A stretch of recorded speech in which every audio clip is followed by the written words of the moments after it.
Salut tout le monde, aujourd'hui on se retrouve pour un nouvel épisode de Fort Accord Stargate. Je suis en compagnie de Monsieur Cerise, bonjour Cerise. Salut, je suis content d'être là. Et nous aussi. Donne la liste des épisodes qu'on va étudier aujourd'hui, tiens.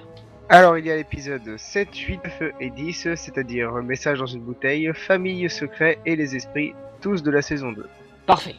On commence tout de suite avec l'épisode 7, Message dans une bouteille. J'ai hâte de voir ce fort accord. Rappel de l'histoire, SG1 rapporte un étrange objet d'une planète extraterrestre qui se met à devenir agressif et comme système de défense transperce Jack O'Neill à l'épaule comme un vulgaire bout de papier au bout. On commence léger, avec une réutilisation d'un plan connu à tous les Stargate, l'adresse de Abydos, ici. Mais le plus rigolo dans cette séquence c'est que si je fais pause ici, on peut voir la doublure de O'Neill, qui n'est autre que l'acteur qui joue le rôle de Sylar, Dan Chia. Ouais bah en gros y a rien de bien nouveau quoi. C'est vrai que c'est pas faux. Ici on peut voir un liquide sur le mur, c'est le liquide qui devient fluorescent quand on le soumet à des UV. Et alors? Bah je trouve bizarre que le mur soit déjà envahi quoi. Ouais, pas terrible. Bon, attends, un truc sympa, une erreur de doublage, tiens. Comment ça? Bah ici on peut entendre le général allemand dire très clairement Nous avons rapporté tant d'objets de différentes galaxies. Il fallait bien qu'un jour on ait un problème de cet ordre. Quand j'ai entendu ça, j'ai sauté au plafond, puisque SG1 ne se balade que dans une seule galaxie, la Voie lactée. Comment tu sais? Faut un EPPZ pour aller sur Atlantis, dans la galaxie de Pégase, ou sur la planète des Asgard, dans la galaxie d'Ida. D'accord, et du coup en VO y a l'erreur ou pas? Non, le général allemand dit littéralement dans toute la galaxie, et non de toutes les galaxies. Comme la phrase en anglais, que je vais pas dire parce que je suis très mauvais en anglais, mais que je vais écrire là, voilà. Qui est alors juste étant donné que c'est dans toutes les galaxies et non de toutes les galaxies.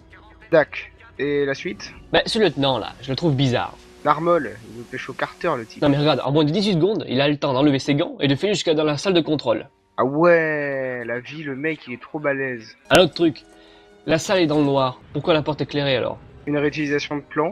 Ah c'est probable. Allez, épisode suivant. En effet, Et qu'est-ce qu'on va y voir? j'ai rien trouvé. Bon, on s'ennuiera pas alors.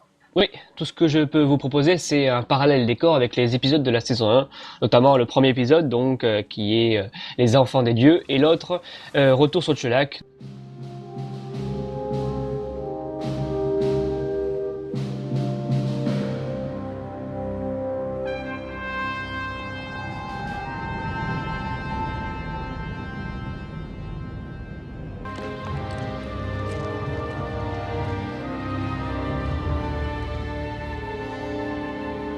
Mais vous pouvez autant vous amuser en les cherchant vous-même, parce que c'est un peu trop chiant et rébarbatif à en parler ici. Oui, l'épisode suivant, secret. Quoi encore?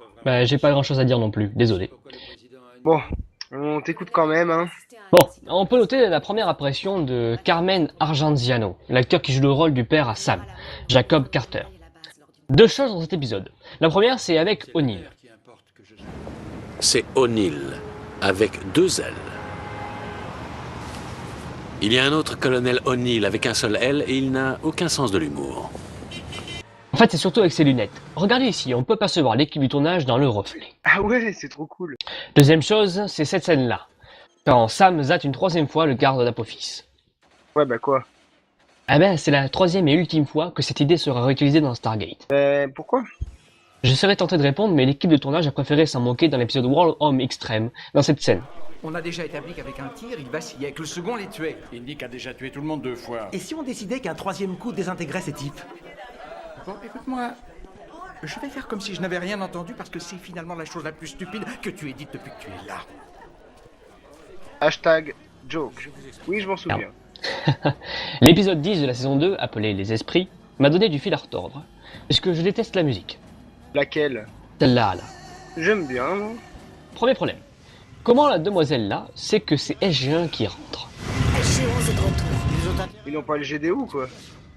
La porte n'est pas encore ouverte. Ah, autant pour moi.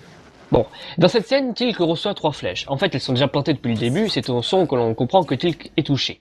On voit alors les 3 flèches plantées. Pourtant, Christopher Judge se plaint 2 à 3 secondes après. Ah, mais en même temps, il pouvait pas prévoir que la caméra l'aurait dans le champ de vision à ce moment-là. C'est pas fou. Scène suivante. Bon, j'ai jamais compris ça. Le fait qu'il s'allonge dans la verre et se retrouve à l'endroit? Je te rassure, moi non plus. Non, par contre, dans cette scène, quand le loup avance dans le couloir, on peut apercevoir le dos de son dresseur. Sérieux? Ça? Oui, juste là. Oh putain! C'est énorme! Je sais. C'est sur cette gaffe que l'on se quitte pour se retrouver dans 2 semaines, en compagnie de l'épisode de Tok'ra épisode 1, Tok'ra épisode 2, le fléau et la clé de voûte. Ciao ciao. Bisous bisous.